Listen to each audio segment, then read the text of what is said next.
This presentation is an introduction to the concepts of demand, supply, and market equilibrium. Demand is the willingness and ability of consumers to purchase a good or service at a given price, and we show that through a demand curve that has a downward slope. The law of demand says that as the price of a product increases, the quantity demanded for the product will decrease, ceteris paribus. Ceteris paribus being a Latin term meaning all of the things being the same. So to read that again, it says, as the price of a product increases, the quantity demanded of the product will decrease, assuming no other factors will change during the change of that price. It allows us to analyze the impact that the change in price will have on the quantity demanded. Supply is the willingness and ability of firms to produce a good or service at a given price. And the law of supply says, as the price of a product increases, quantity supplied of the product will also increase, ceteris paribus. So you see the law of supply is the opposite of the law of demand in terms of the relationship. There's an indirect relationship for price and quantity demand and a direct relationship for price and quantity supplied. Also remember, when we're talking about price, we're talking about the market price. So when law of supply says the price of a product increases, quantity supplied of the product increases, ceteris paribus, it's saying that as the market price increases, the selling price increases, firms are more likely to supply a product. Sometimes people mix up price with the price of factors of production, and that is not what it's saying. It's saying the market price of the product, what it sells for on the shelves at the store. Market equilibrium is an equilibrium price. We denote it PE, where quantity demanded and quantity supplied are the same. We call it QE, such that there is no excess supply or excess demand. So let's say for a particular product at the equilibrium price of $1 in one market over one day, maybe this $1 good sells 100 units and firms are willing to supply 100 units. So there is equilibrium, no excess supply, no excess demand. That price of $1, it clears the market, we say. There's no extra demand, no extra supply. And what are those two concepts? Excess supply, also known as a surplus, is when the price of a product is greater than the equilibrium price, then the quantity supply is greater than the quantity demand, and we have excess supply. So if a product is priced too high, firms will produce it more than they should, and consumers won't want the highly priced product, so there's excess supply. Alternatively, excess demand is when a product is priced too low, less than equilibrium price. We get a shortage because at that lower price, quantity demanded is greater than quantity supplied. So if a product is priced too low, then consumers will really want it, and at that same price, firms aren't really as willing to produce it. So PE is that magic price where there is no excess supply or excess demand. We'll get to that at the end of the presentation. Let's focus on demand for a moment. So first, let's actually look at equilibrium. Here's equilibrium. Notice it's where demand and supply curves meet. Demand and supply for economic theory, which is what we're discussing in these presentations, we don't use any curves. We just use straight lines. We call it a demand curve, but we use straight lines to illustrate the point. And again, PE and QE. PE is that market clearing price, and QE is the amount of product that is being both produced and sold when sold at that price.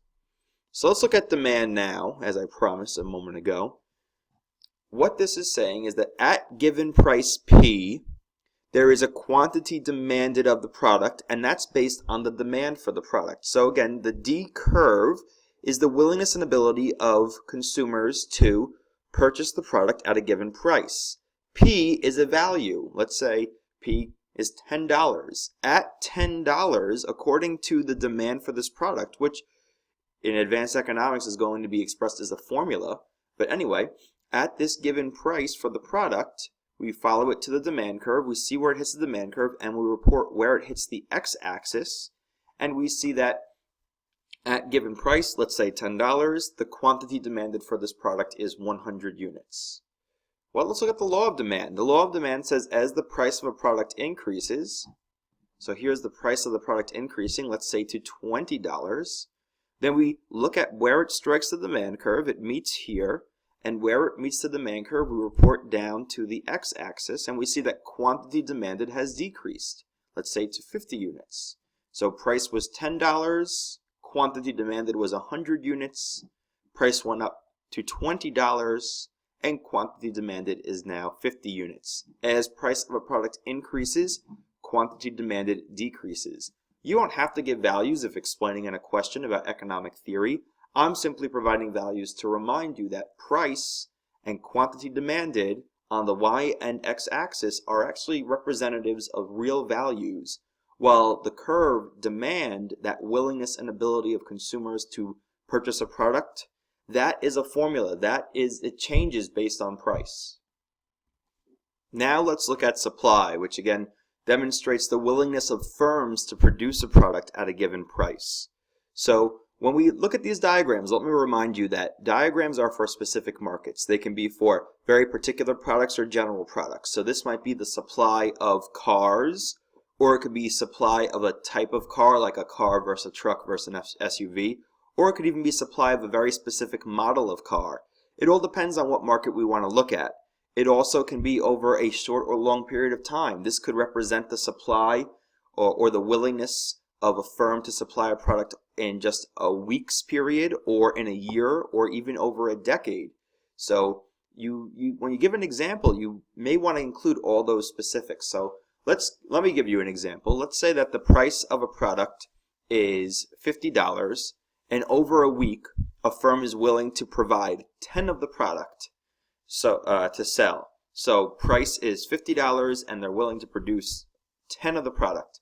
Well, if they could sell that product for $60 next week, then maybe they'd be willing to produce 13 of the product. How do I figure that out? I look at price, I draw over to the supply curve, I say, oh, it hits the supply curve here, let me drop down, and quantity supplied will increase.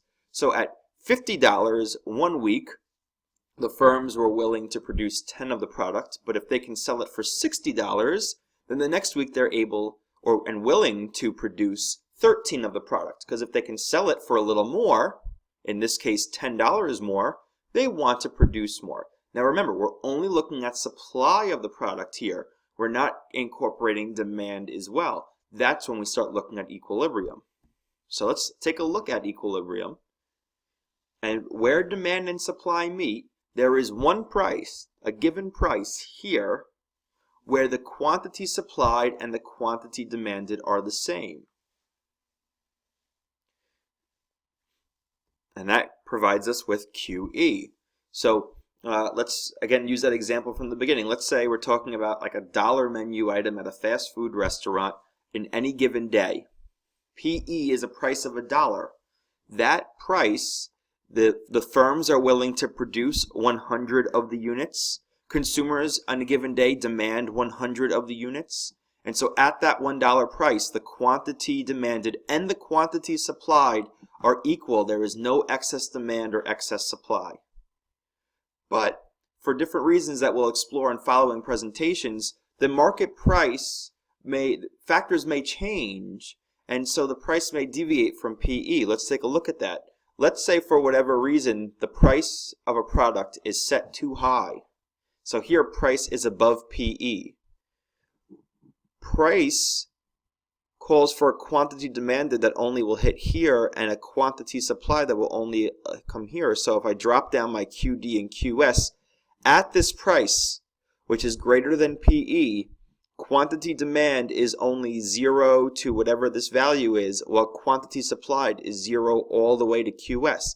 QS is greater than QD. We call it excess supply when price is too high. When the selling price is very high, firms are willing to provide the product more than consumers are willing to purchase the product. Excess supply or a surplus.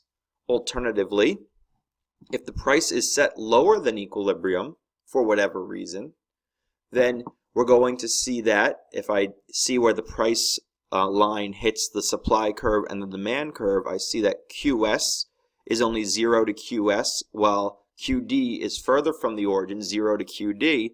So QD is a greater value. So here we see when the price is set lower than the equilibrium, whatever that equilibrium may be, there is greater demand for the product, quantity demanded for the product, than there is quantity supplied. When the price is too low, Firms don't really want to produce the product, although consumers would love to have the product, but again, firms aren't willing to produce, so we don't get enough of the product to satisfy the demand, therefore excess demand or a shortage.